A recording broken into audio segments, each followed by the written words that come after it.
The day I met her, I was already late to meet her. I just didn't know that yet. At 6:20 on a Friday evening, I was standing on the shoulder of Route 17 with my sleeves rolled up, grease on my hands, and a woman in a cream blouse watching me like she was trying to decide whether I was a blessing or one more disaster in a week that had already taken too much from her. My name is Ryan Keller. I'm 34 and I run a small auto repair shop in Wilmington, North Carolina. Not a flashy place. 2 bays, 1 office, 1 coffee machine that sounds like it's clearing its throat, and a sign my brother made for me that still hangs crooked no matter how many times I fix it. Cars make sense to me. People, not always, especially dating. My sister Megan had decided my single life was becoming concerningly peaceful, which is how I ended up agreeing to a blind date with a woman named Claire. I knew almost nothing about her. Megan told me she was kind, smart, recently moved back to town, and not the type who will waste your time. That was my sister's way of saying she had already emotionally planned the wedding and wanted me to behave. The date was at Sevenant, a small Italian place downtown. I was dressed better than usual, which for me meant clean jeans, a dark button-down, and boots that had only seen light shop dust instead of heavy shop dust. I had even left early. That was the tragic part. I was trying. Then I saw the hazard lights. A silver sedan sat half on the shoulder, half too close to the lane, hood up, steam fading into the warm evening air. Cars kept passing without slowing. Beside it stood a woman with one hand on her hip and the other holding her phone up toward the sky, like she was trying to negotiate with a satellite. I slowed before I had time to talk myself out of it. That's the problem with being a mechanic. You can't see a stranded car and pretend you don't know what a dead alternator smells like. I pulled over behind her and got out. She turned fast, cautious, not helpless. I respected that immediately. "You okay?" I asked. She looked from me to my truck, then back to my face. "That depends. Are you about to tell me this is a very expensive problem?" I usually charge extra for bad news, but since we're on the side of the road, I'll discount the emotional damage. That got the smallest laugh out of her. Good sign. "I'm supposed to be somewhere in 40 minutes, she said. "Same." "Then we're both doing great." She said it dryly, but there was stress under it. Real stress. Her hair had come loose from whatever neat style it had started in, and her blouse sleeve was smudged where she'd clearly tried to inspect the engine herself. "What happened?" I asked. "It started making a terrible sound. Then the dashboard lit up like Christmas. Then it gave up in a very dramatic fashion. Cars do love theater, I noticed. I stepped closer to the open hood. "Mind if I look?" She hesitated for half a second, then nodded. "Please, the issue wasn't as bad as it looked. Loose belt, overheated engine, one cracked hose that had chosen the worst possible moment to become emotionally unavailable." I had enough tools in my truck for a temporary fix. Not perfect, but enough to get her off the road and somewhere safe. She stood a few feet away while I worked, watching carefully, not hovering, observing. "What do?" she asked after a minute. "Auto repair?" She smiled faintly. "Lucky me. That depends how well this holds. And when you're not rescuing strangers from roadside humiliation, I disappoint my sister by not dating enough." That made her laugh for real. A bright surprise sound that made me look up from the engine before I could stop myself. She noticed. Of course, she noticed. "What?" she asked. "Nothing. Just proud of the joke. It was decent. High praise from someone whose radiator just staged a protest." She leaned against the passenger door and folded her arms. For the record, I was also on my way to a date. I looked back at the engine. Blind date. There was a beat. "How did you know your expression?" My expression says blind date. It says I have been convinced by someone who loves me that this is a good idea and I am not fully persuaded. She stared at me. Then she laughed again. "That is offensively accurate." "Sibling, best friend," she said. "She says I've been hiding behind work. Have you?" Her smile softened, but it didn't disappear. "Maybe." I nodded like that answer made sense, because it did. I'd been hiding behind work for years. It's easy to call yourself busy when what you really mean is tired of starting over with people who don't know where the bruises are. I tightened the temporary clamp, checked the hose, then stepped back. "Try starting it." She slid into the driver's seat. The engine turned once, twice, then caught. She looked at me through the windshield like I had performed a small miracle instead of a roadside patch job. I gave her a thumbs up, She got out, relief all over her face. You just saved my night. Maybe. Drive slow. No heroics. And don't push it past downtown. She looked at my hands. You're covered in grease. I've had worse dates. Her eyebrows lifted. I realized what I'd said. 1 second too late. She smiled. I hope this one goes better. Me too. For a second, we just stood there beside her car while traffic moved past, and the evening light turned everything warmer than it had any right to be. Then her phone buzzed. Mine buzzed almost at the same time. We both looked down. My sister Megan, don't be late. Claire is already nervous. Be normal. The woman in front of me looked at her own screen and went very still. Then she slowly looked up at me. Ryan? She asked. My stomach dropped. I stared at her. Claire, I said for 1 full second. Neither of us moved. Then she looked at my grease-covered hands, my open tool bag, her temporarily fixed car, and started laughing so hard she had to lean against the door. And I stood there realizing I had just fixed my blind date's car on the way to meeting her. Claire laughed for a solid 10 seconds. Not polite laughter, not nervous laughter, the kind that starts because the universe has become too ridiculous to respect. I stood there with grease on my hands, a wrench near my boot, and the slow, horrible realization that the woman my sister had been describing for 2 weeks was the same woman whose cracked coolant hose I had just temporarily bullied back into cooperation on the side of Route 17. Well, Claire said finally, wiping one corner of her eye, this is either the worst blind date entrance ever or the best one. I'm leaning toward memorable. That's safe. So my sister told me to be normal. Claire looked at my hands. How's that going? Poorly. That set her off again. And honestly, thank God. Because laughter was easier than the sudden awareness that I had already liked her before I knew I was supposed to. That was the problem. On a blind date, you expect awkward introductions, small talk, careful smiles, maybe a polite drink, and a mutual decision that nobody did anything wrong, but chemistry had apparently been busy elsewhere. You do not expect to meet the woman on the side of the road, fix her car, make her laugh twice, and then discover the whole evening had been trying to introduce you anyway. Claire looked at my truck. So what now? I glanced at the time. 6:41. We can still make dinner. She looked at her sedan, then at me. My car may or may not survive that plan. It'll survive the restaurant if you take it easy. And you? I'll follow you. She tilted her head. That sounds very mechanic. It is. It also sounds very date. That hit me harder than it should have. She seemed to realize it too, because her smile softened. Sorry, she said. That came out more something than I meant. I'm not complaining. No. There was another quiet seconds between us, and this time neither of us laughed immediately. The road noise filled the space for us. Cars passing, warm wind, the ticking sound of her engine cooling under the raised hood. Then my phone buzzed again. Megan, are you alive? I showed Claire. Claire showed me hers. Vanessa, did he get there? Don't panic. He's probably nice. I stared at the text. Vanessa set you up. Claire nodded. My best friend. My sister works with Vanessa.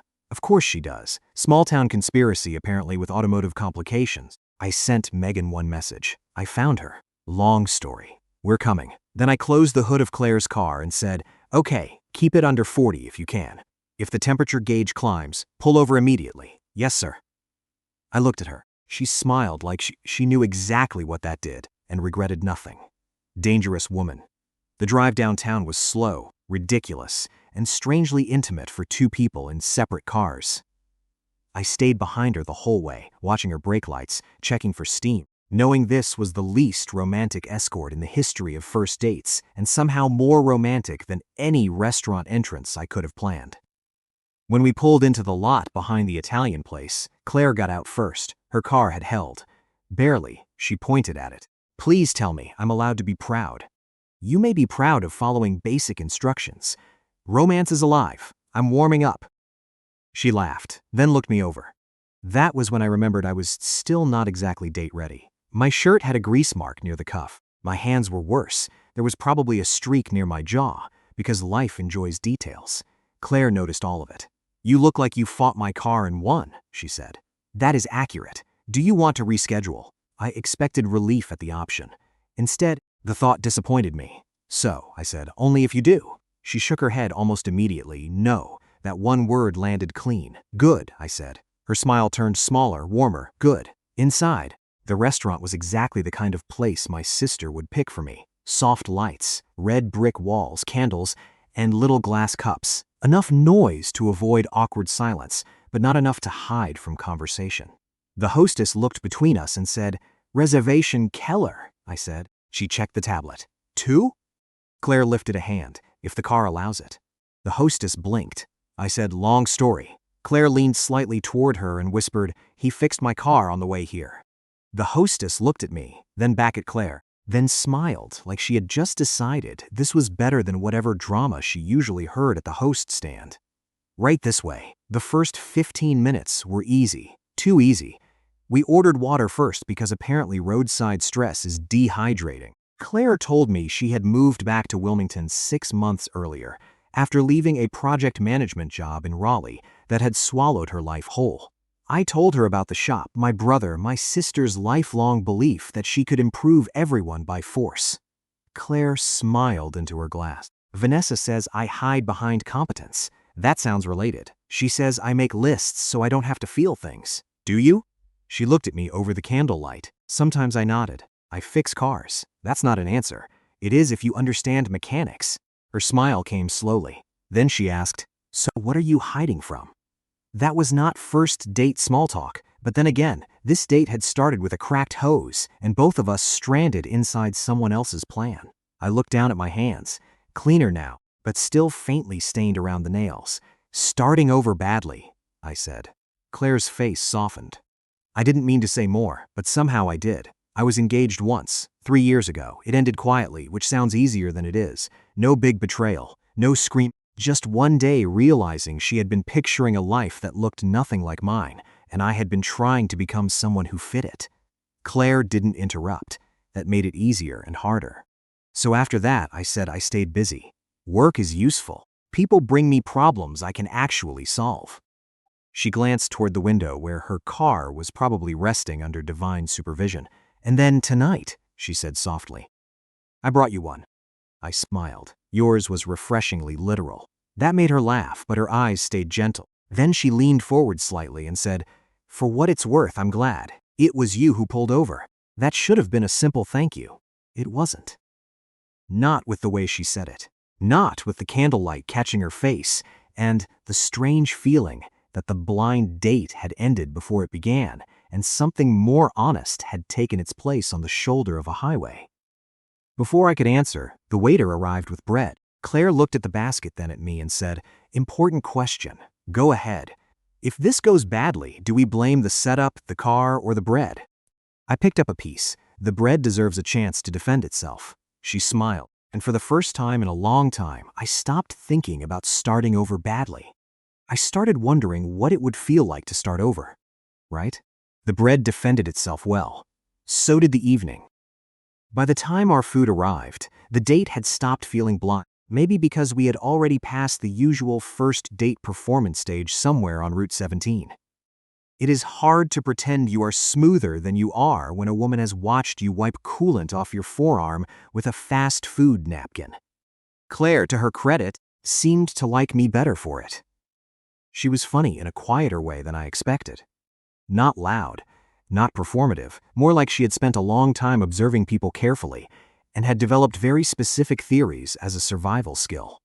She believed people revealed themselves when plans changed. "Anyone can be charming when the reservation is perfect," she said, twirling pasta around her fork.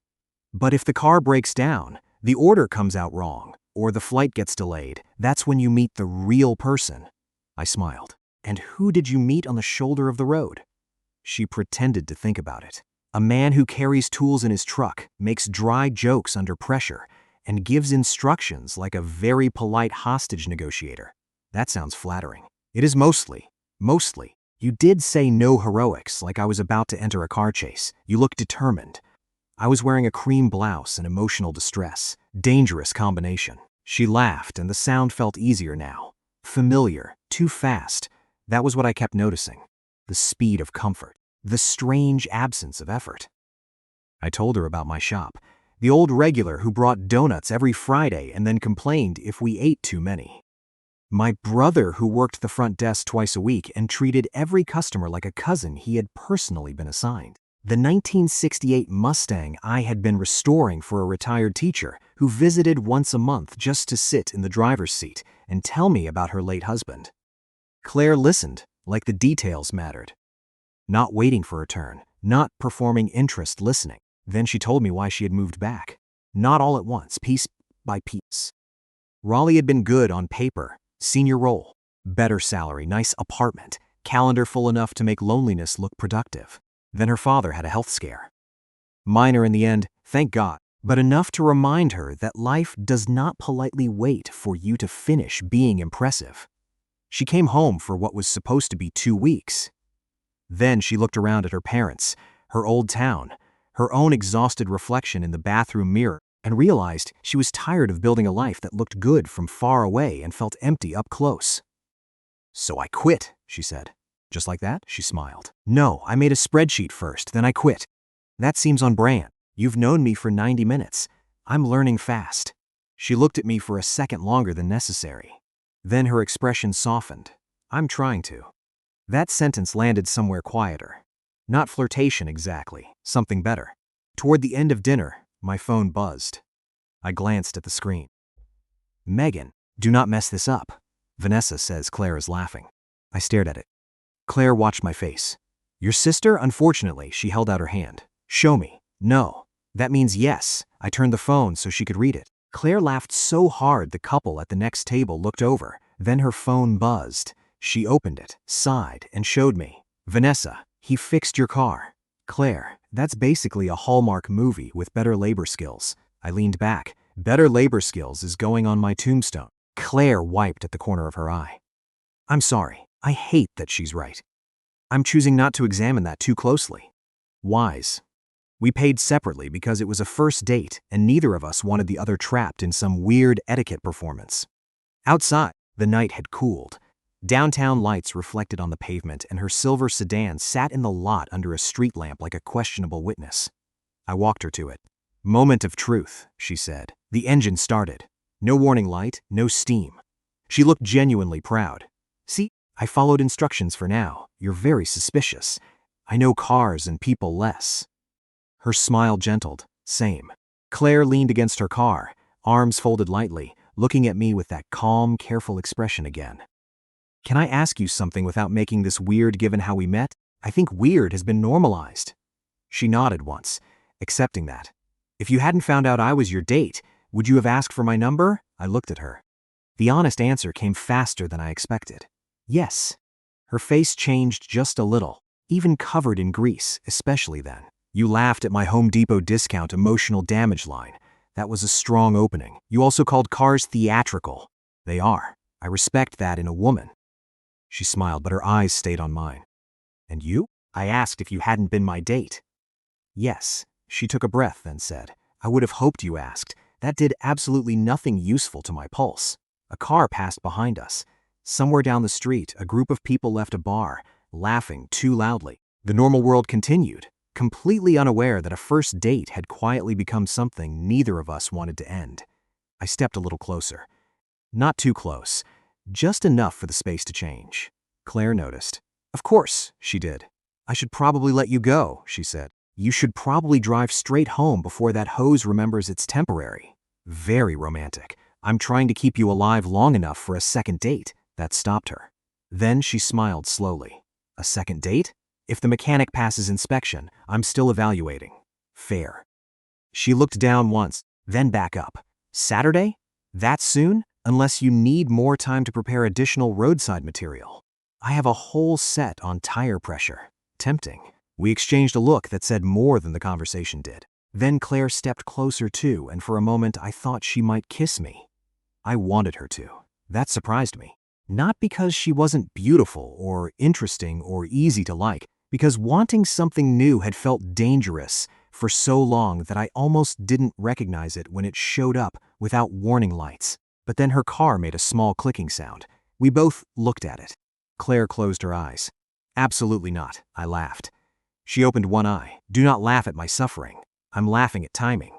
Your date is very unreliable. Your car is same team tonight." I crouched by the front tire and listened for a second. Nothing serious, just cooling metal. When I stood, Claire was watching me. Not the car, me. What? I asked. She shook her head. Nothing. That was not nothing. It's just, she smiled faintly. I think I forgot what it felt like for someone to make a problem smaller instead of making me feel silly for having one. That one got me hard. I didn't have a clever answer, so I gave her the simplest one. Then I'm glad I pulled over. She held my gaze. So am I, she whispered, and suddenly Saturday felt very far away. I did follow her home, not in a dramatic way, in a your car is being held together by a temporary roadside fix and sheer optimism way. Claire insisted she could make the 10-minute drive alone. I insisted that if her temperature gauge moved even half an inch, I wanted to be close enough to do something about it, besides feel stupid later. She narrowed her eyes at me across the parking lot. Do you always turn concern into a policy? Yes, that sounds exhausting. It has saved lives. Whose? Mostly engines. She smiled, got into her car, and drove carefully through downtown with me behind her in my truck. Both of us moving through the quiet streets like the least efficient parade in North Carolina. Her car made it barely. When we pulled up outside her small brick duplex, she got out and pointed at the sedan with theatrical pride. Look at her. Strong, elegant, basically healed. The engine gave a sad little sputter. Claire stared at the hood. I looked at her. She lifted one finger. Do not say anything. I wasn't going to. You were absolutely going to. I was going to say, she has a fighting spirit. That's better. She also needs a tow tomorrow. Claire groaned and leaned against the door. Of course she does. I stepped closer to the cars, listened for a second, then nodded. I can have my shop pick it up in the morning, Ryan. You don't have to. I know. She stopped. That had become a strange pattern between us already. Her saying I didn't have to, me knowing neither of us quite acting like that changed anything. She looked up at me under the porch light. Softer now, the humor still there, but no longer covering everything. Thank you. You're welcome. A pause, the kind that asks if either person is brave enough to make it mean more. Claire's fingers rested on the strap of her purse. So, Saturday? Saturday? No cars? I can't promise that. I mean, for the date, no cars. Unless you consider me driving to pick you up a breach of theme, I'll allow transportation. Generous. She smiled. Then she reached out and touched the cuff of my shirt right where the grease stain had survived dinner and soap and every attempt I'd made to look civilized. You know, she said, I think this was my favorite part of tonight, the stain. The fact that you came in exactly as you were, her eyes lifted to mine. No performance. That was the line that stayed with me after I drove home. Not because it was the most romantic thing anyone had ever said, because it was the thing I had not realized I wanted someone to value. Saturday came too slowly. Her car came to my shop first. Claire arrived behind the tow truck in Vanessa's car, wearing jeans, a white t-shirt, and a light denim jacket. No cream blouse, no blind date polish, just Claire with coffee in one hand and the expression of a woman prepared to negotiate with machinery and possibly lose. My brother Luke leaned against the office door and whispered, Is that the blind date? Don't be weird. I'm being observant. You're being unemployed for the afternoon if you keep talking. Claire walked in and looked around the shop with open curiosity. 2 bays, tool chests, an old Mustang under a cover, the wall of keys, the crooked sign Luke had made, and the coffee machine making its usual wounded noise in the office. This is very you, she said. You've known me for 1 date and 1 roadside emergency. Still, Luke stepped forward, grinning. I'm Luke, brother, employee, emotional support witness. I closed my eyes. Ignore him. Claire shook his hand. Claire, blind date, client, and apparently owner of a sedan with a dramatic nervous system. Luke looked at me. I like her. Go order parts. He went, but not before giving me a look that said I was going to hear about this for weeks. The car needed the hose replaced, a belt adjustment, and 1 small mercy from God. Nothing catastrophic. I told Claire as much while she stood beside the open bay door watching me work. She didn't hover. She asked questions, good ones, not because she cared about engines. Exactly, because she liked knowing how things worked. I liked that more than I should have. When I finished the estimate, she looked relieved and embarrassed at the same time. I can pay now, no rush. Her chin lifted slightly. Ryan, what? I don't want special treatment because we went on a date. You're not getting special treatment. You're getting standard treatment with better conversation. That is suspiciously charming. I have moments. She studied me for a second, then nodded. Fine, but I'm paying. Yes, ma'am.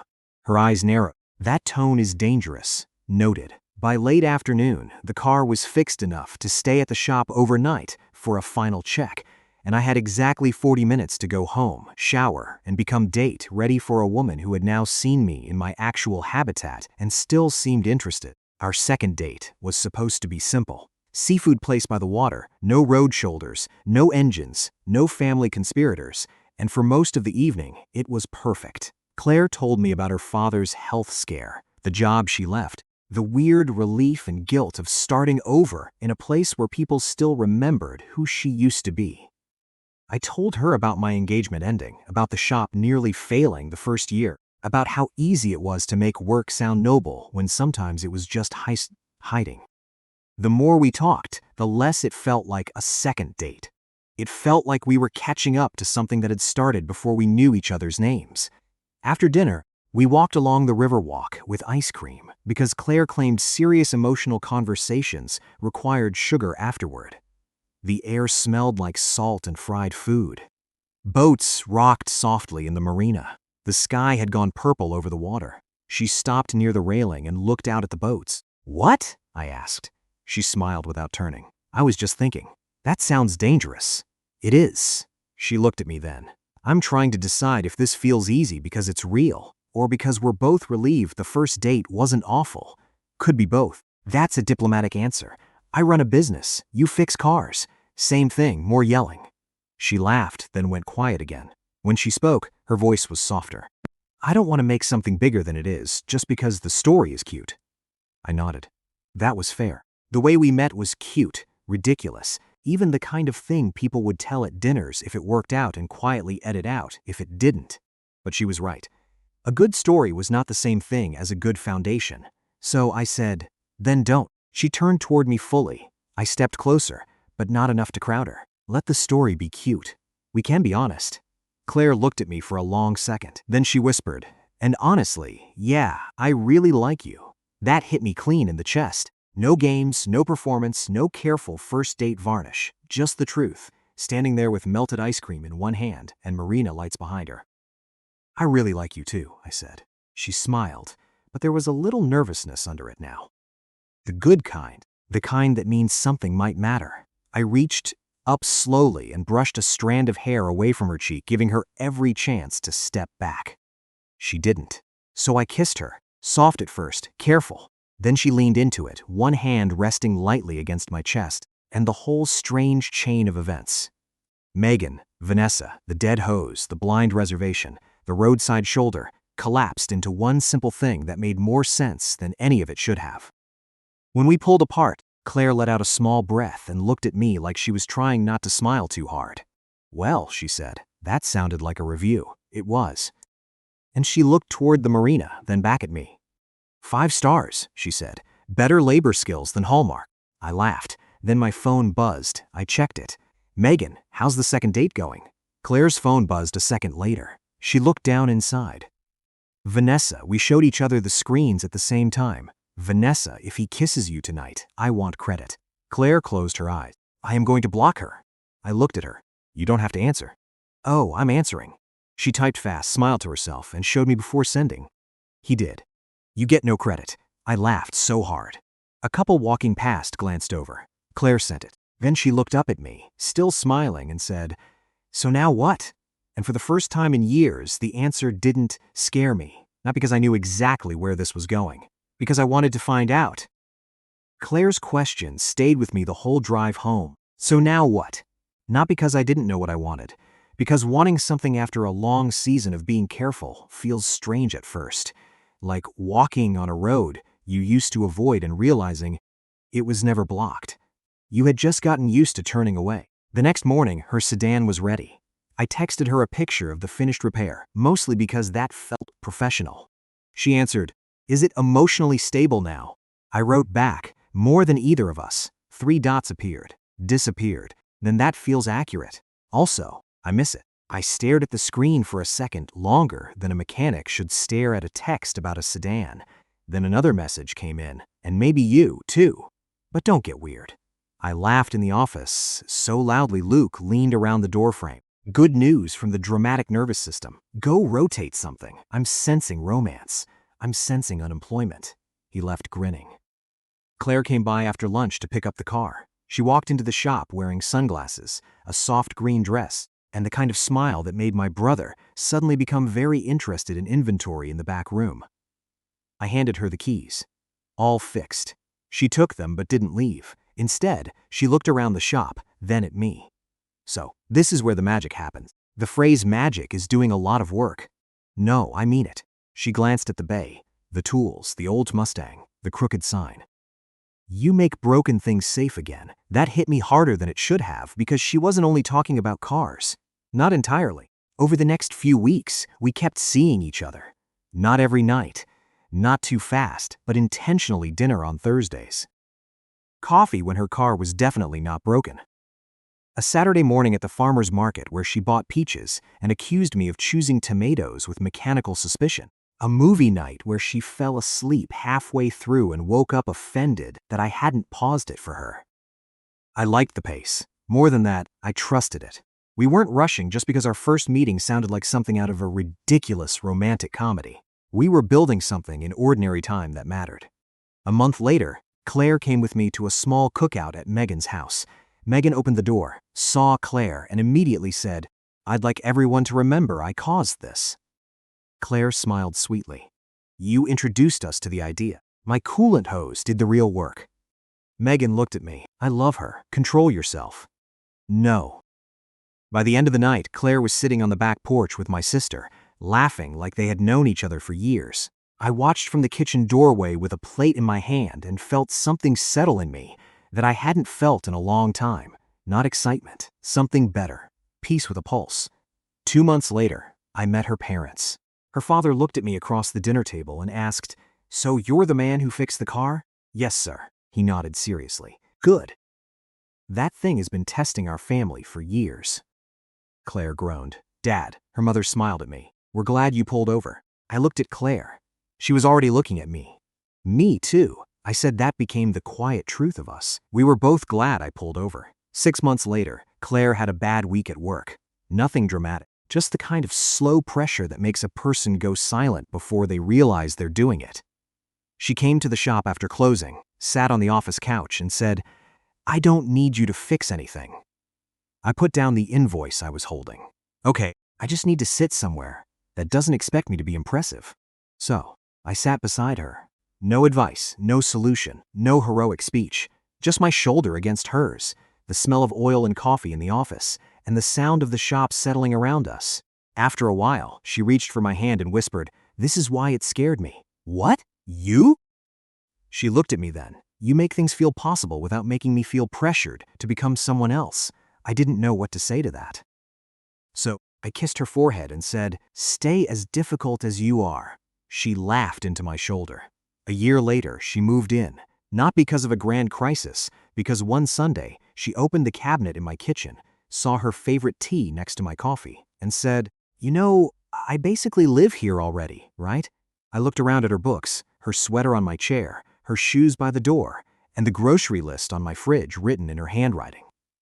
I had suspicions. She moved in the next month. Her sedan stayed somehow. I offered to help her buy something newer. She said, "Absolutely not. That car is part of our origin story." I said, "That car tried to sabotage your origin story." She said, "And failed. That's character." 2 years after the roadside repair, I proposed at the shop after closing. Not because it was glamorous, because that was where our life had started becoming real. I had cleaned the place more than any man has ever cleaned a repair shop. Luke helped hang little string lights over the office window and then claimed he was too emotionally expensive to stay and watch. Claire came in thinking we were going to dinner. Instead, she found me standing beside her silver sedan, freshly detailed with a tiny ribbon tied around the same hood I'd opened on Route 17. She stared at it, then at me. "Ryan, I know it's not fancy." Her eyes were already wet. "Don't you dare apologize for this," so I didn't. I told her the truth, that I had spent years thinking starting over meant risking another ending. That she had changed that not because she needed rescuing, but because she met me exactly where I was. Grease, caution, bad jokes and all, and somehow made the future feel less like a threat. Then I asked her to marry me. She said yes before I finished, then made me finish because according to her I deserved the full speech, and you clearly practiced. She was right. I had at our wedding Megan and Vanessa both tried to claim credit. Claire held up one finger and said the car gets first mention. So in my vows, I said I'm grateful for bad timing, bad hoses, and the woman who made me glad I was late. She cried. I almost did. Luke definitely did and denied it for 6 months. Years later, Claire still tells people I fixed her car before I knew she was my date. I always correct her. No, I say I met you before I knew you were my date, because that was the difference. I didn't choose her because a setup told me to. I chose her because on the side of a road in the middle of a ruined plan, she laughed like life was still allowed to surprise her. And it did. It surprised both of us. What would you have done if you stopped to fix a stranded woman's car on the way to a blind date and then realized she was the woman you were supposed to meet? And have you ever had one ruined plan turn into something better than anything you could have arranged yourself? Tell me your story in the comments. If you like this one, leave a like, subscribe, and I'll see you in the next